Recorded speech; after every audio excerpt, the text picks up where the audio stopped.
All Pico models are powered to make commuting and running errands quick, but they're also made to be fun for weekend adventures, with a 30-mile-per-hour top speed and a 40 to 70 miles of riding range on a single charge. Learning to ride a Pico is easy, but like any new skill, it takes practice to feel confident. Before you take your first ride, please watch our training videos. You're also welcome to schedule an in-person training session to learn the basic skills. For a Pico subscription, you don't need a motorcycle license, but you must have a valid U.S. driver's license and be 18 years old or older. You can ride with regular traffic and in bicycle lanes, but never on highways or bridges. You also cannot carry passengers on a Pico. They are designed for one rider at a time, and you are required to wear a helmet whenever you ride. We've broken down the basic skills into 8 simple steps, and it all starts with safety. Even though Pico is a fun ride, it is not a toy, and safety is always the priority. Every rider should wear sturdy footwear with non-slip soles, long pants, and a protective jacket. Using gloves and eye protection are optional but strongly advised. On the other hand, wearing a helmet is not optional. By law, it is required to wear a helmet that meets Department of Transportation standards. If you don't own one, you can add one to your Pico subscription. Every time you ride, you should do a pre-ride inspection of your Pico, which takes only a moment.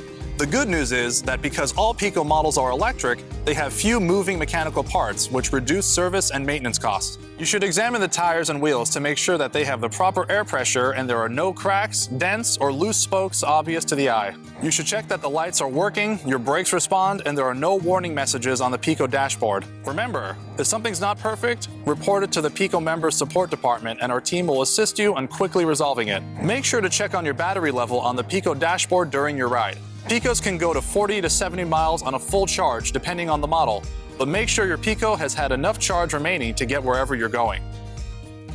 You can find the battery compartment underneath your scooter's seat.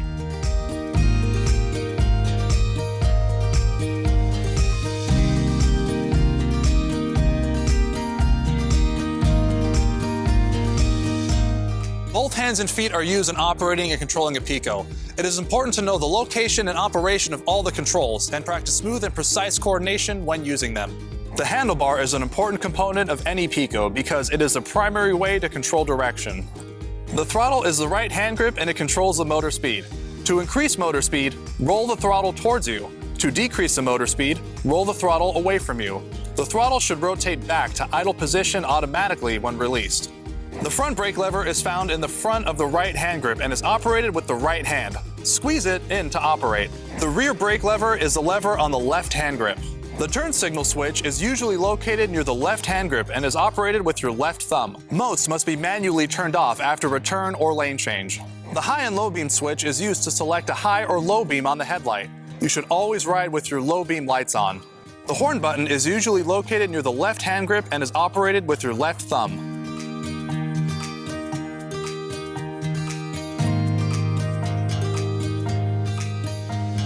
Before you take your first real ride, you should focus on mastering the basic ride skills. We've broken down the initial steps of riding into 8 simple moves. Number 1, get steady.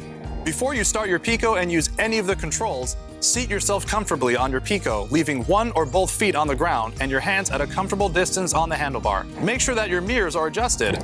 Good posture helps you maneuver more easily. Keep your back straight and head and eyes up. Keep your knees and elbows in, arms should be relaxed and bent. The wrist should be positioned flat on the throttle. Number 2, keep both hands on the handlebar ready to use the brakes. Always keep your hand on the handlebar with brake levers within quick reach. There's a lot going on out there in the streets, and this ensures you will be ready to stop quickly and safely. Number 3, move the Pico off the center stand. Straddle the Pico and push forward in one swift motion and the center stand will release. Once the center stand releases, you will feel the weight of the Pico, so get ready to keep your balance. Number 4, do the duck walk. You're going to walk the Pico forward using your feet. This duck walk will give you a good feel of the Pico's weight as it moves and is a great way for getting out of tight parking spaces. Number 5, do the reverse duck walk. When you are parking your Pico, either by a curb or in a garage, you'll always want to reverse it into a space. To do this, you're going to reverse duck walk, keeping your hands on the brakes, move to the front of the seat, use your feet to push the Pico backward, and make sure to check behind you for any obstacles. Number 6, use the throttle to get some speed. Once you've walked the bike without any throttle, you're going to give it some power. First, start the Pico and check that your electronic dashboard lights up. When you're ready, slowly pull back on the throttle and the bike should move forward. As the Pico gains speed, it will balance out and you can pick up your feet. Number 7, get the Pico back on the center stand. Once you've backed in, you're going to put the Pico on the center stand. Turn your hips toward the left side of the Pico, put your left hand on the left brake and your right hand on the handle near the storage box. If you don't have a handle, place it under the body of the Pico. Put your right foot on the center stand, holding the brake steady. Now, push down with your right foot until you feel the center stand engage. Push down and back with your right foot, and up and back with your right hand. Use the weight of your body, not your strength, to do this. This is the easiest and most effective way to get the Pico onto its center stand. You shouldn't need to use too much strength. Once you get the feel, it will be easy. Some models come with a single side stand in addition to the center stand, which might be easier and faster to use for quick stops. However, we encourage you to use the center stand, especially when there is an elevation where you park. Your Pico will be more stable using the center stand. Number 8, practice. Practice makes perfect. You will need a quiet, flat area without a lot of traffic to practice these skills until you feel confident to start using your Pico. Now that we've covered the basic skills for your first ride, let's focus on 2 important skills that will be important for safe riding: turning and stopping.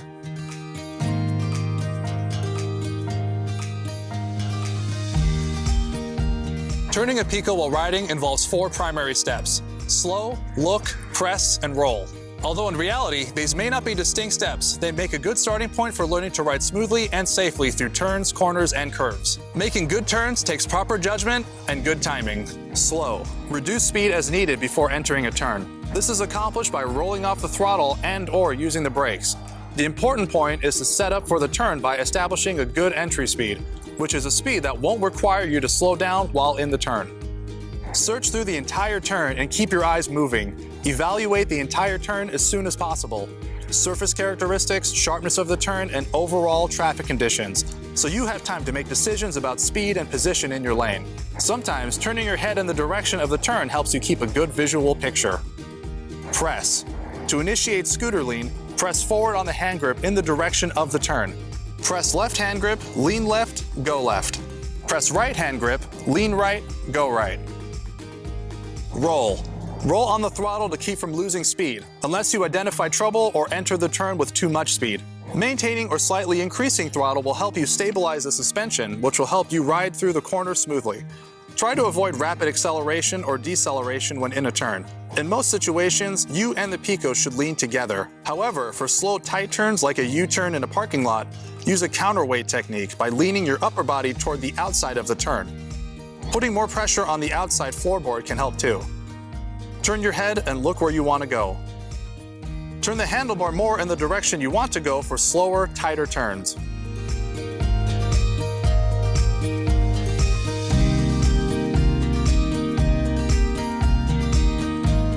To stop, you should operate the controls with a smooth, coordinated action. Roll off the throttle and apply both brakes. The front brake provides 70% or more of the stopping power for your Pico.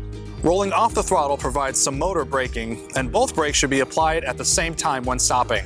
Even though the full braking potential of each wheel may not be required for normal planned stops, it is important to develop the habit of using both brakes so that your reflexes will be ready to respond quickly and properly when needed.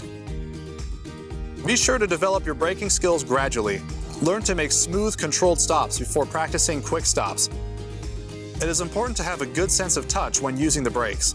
Too much pressure too quickly could cause a skid and loss of control.